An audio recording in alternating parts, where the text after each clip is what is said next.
Assalamualaikum students. My name is Nisar Ahmad and I am the instructor of international relations. तो student आज मैं एक new series जो है वो स्टार्ट करने वाला हूँ। इससे पहले जितनी भी मेरी वीडियोस थी वो लेक्चर्स थे, सब्जेक्टिव टाइप थे।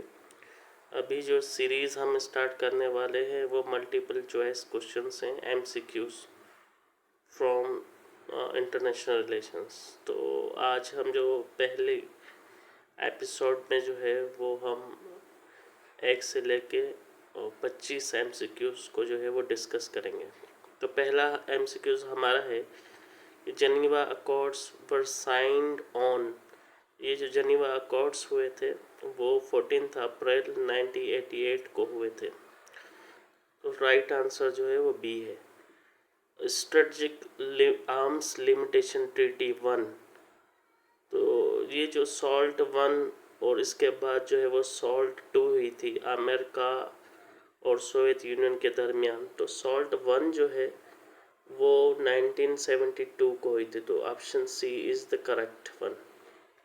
तीसरा MCQs हमारा है वेपन्स ऑफ मास डिस्ट्रक्शन। इनको WMD भी कहा जाता है। तो ये वेपन्स ऑफ मास डिस्ट्रक्शन जो वेपन्स होते हैं इसमें जो कन्वेंशनल वेपन्स होते हैं, हथियार जो होते हैं वो नहीं होते हैं। तो इसमें कौन से होते हैं? तो ऑप्शन ए जो है वो करेक्ट है। इसमें न्यूक्लियर वेपन्स होते हैं, केमिकल वेपन्स होते हैं और बायोलॉजिकल वेपन्स होते हैं। तो इसीलिए इनको WMD वेपन्स कहा जाता है। फोर्थ हमारा जो MCQ है वो है नेटो वॉज फॉर्म्ड इन। तो नॉर्थ अटलांटिक ट्रीटी ऑर्गेनाइजेशन ये बनी थी अगेंस्ट सोवियत यूनियन के, और जितने भी वेस्टर्न अलाइज थे या कैपिटलिस्ट स्टेट्स थी, इंडस्ट्रियलिस्ट, उन्होंने मिलके बनाई थी सोवियत यूनियन के अगेंस्ट 4 अप्रैल 1949 को। तो सही जो ऑप्शन है वो है बी। पांचवा हमारा MCQ है वो है कि जो यूनाइटेड नेशन ऑर्गेनाइजेशन UNO ने सस्टेनेबल डेवलपमेंट गोल्स दिए हैं वो कितने हैं एक्चुअल? तो वो 15 भी नहीं है, वो 11 भी नहीं है, वो 18 भी नहीं है। तो आंसर इसका जो है वो डी है, नन ऑफ दीज। तो ये जो ऑप्शन दिए गए हैं इनमें से कोई भी करेक्ट जो है वो आंसर नहीं है। तो करेक्ट आंसर SDG गोल्स का जो है वो है 17 जो यूनाइटेड नेशन ने दिए हुए हैं। छठा हमारा MCQs है कि SCO में, शंघाई कोऑपरेशन ऑर्गेनाइजेशन में परमानेंट मेंबर्स जो हैं वो कितने हैं? वो 5 हैं, 6 हैं, 7 हैं। तो सही आंसर जो है नन ऑफ दीज है। तो जो मेंबर्स हैं वो 9 हैं। 9 अगर होता तो वो सही होता, तो लेकिन यहाँ पे नन ऑफ दीज है। तो डी ऑप्शन जो है वो करेक्ट है। The term axis powers was related to. सातवां आप हमारे पास MCQs है।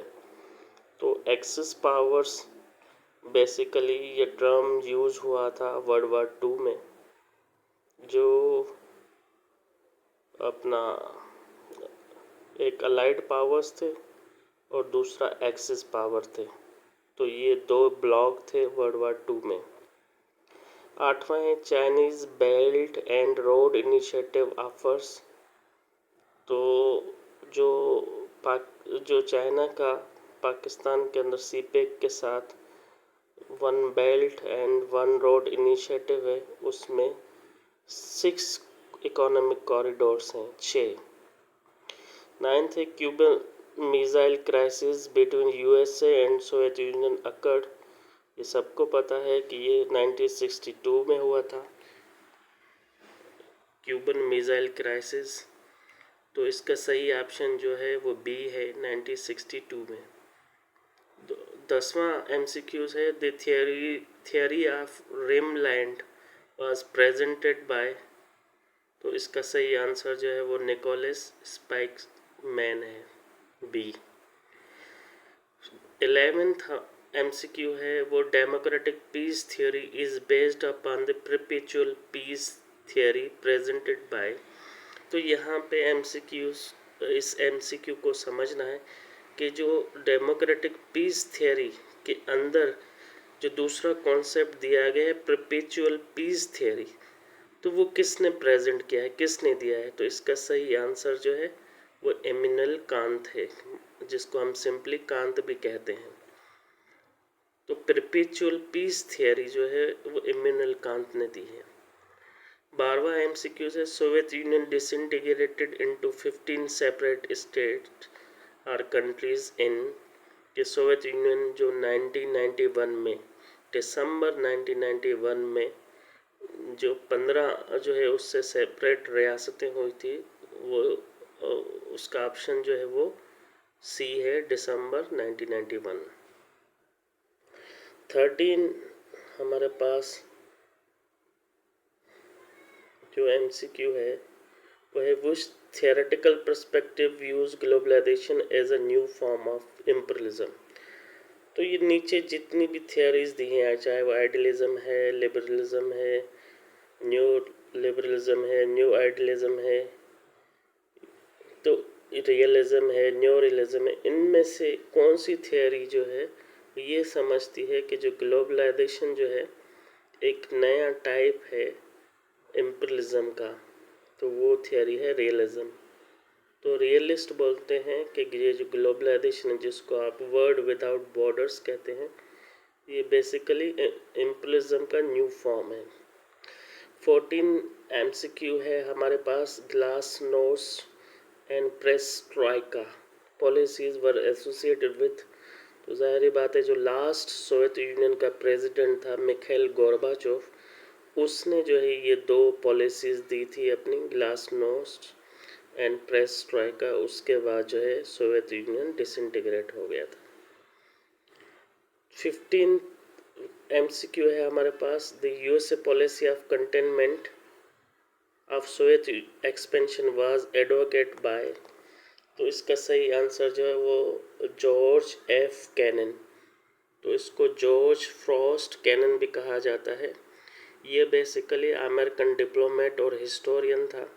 तो इसने पहली मर्तबा बताया कि जो सोवियत यूनियन एक्सपैंड कर रहा है, ये कम्युनिस्ट कंट्रीज़ बढ़ रही हैं दुनिया में, तो उसको कंटेन किया जाए, उसकी एक्सपेंशन को कंटेन किया जाए। तो ये लेक्चर देने लगा कि किस तरह जो है वो कम्युनिस्ट कंट्रीज़ और सोवियत यूनियन जो स्पेयर हेड कर रहा है उसको कैसे रोका जाए। तो उस पॉलिसी को इसने कहा, वो पॉलिसी है वो है कंटेनमेंट की। 16 जो है वो मोनरो डॉक्ट्राइन वाज अ की part of the foreign policy of. तो मोनरो जो था वो 5th प्रेसिडेंट ऑफ यूएसए था। तो उसने एक डॉक्ट्राइन दी जिसको मोनरो डॉक्ट्राइन कहा जाता है। तो बेसिकली मोनरो प्रेसिडेंट अमेरिका का था। तो इसमें जर्मनी भी ऑप्शन गलत है, रशिया, इंडिया और नन ऑफ दीज। तो नन ऑफ दीज मतलब यूएसए जो है वो राइट ऑप्शन है। Monroe was the 5th president of USA.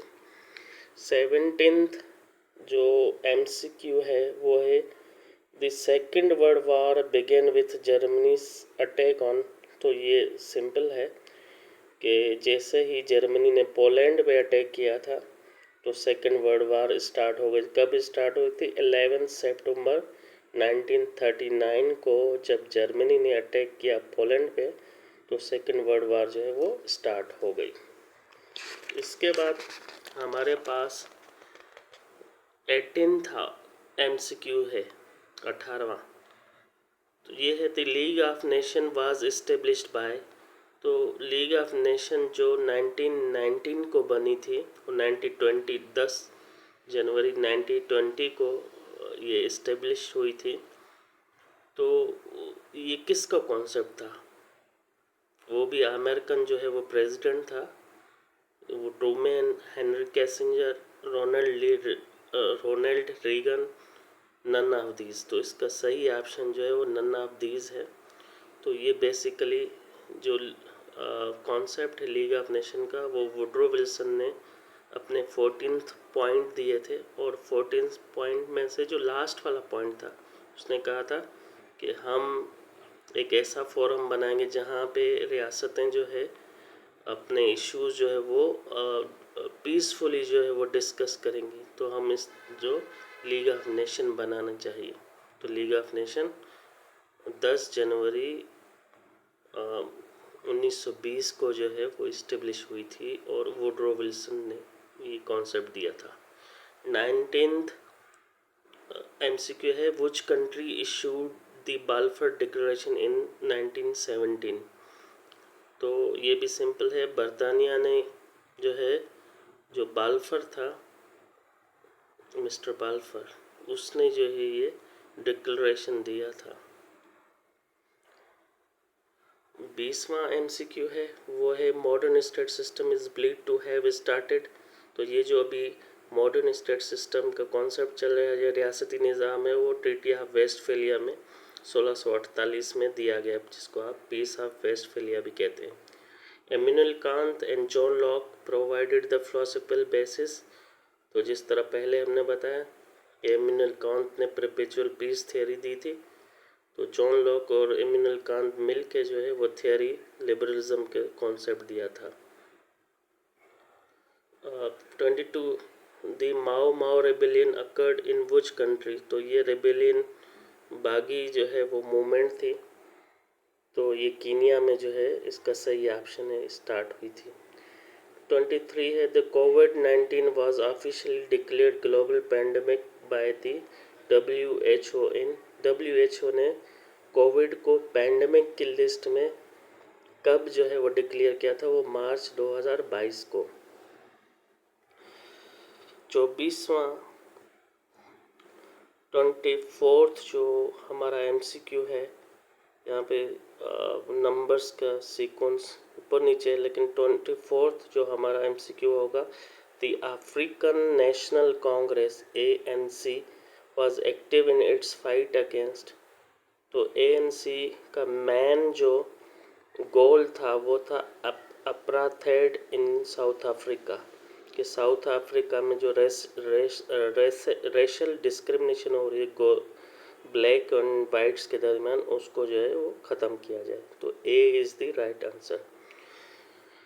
तो 25th होगा ये, 25वां, कि which forced USA to join world war 2।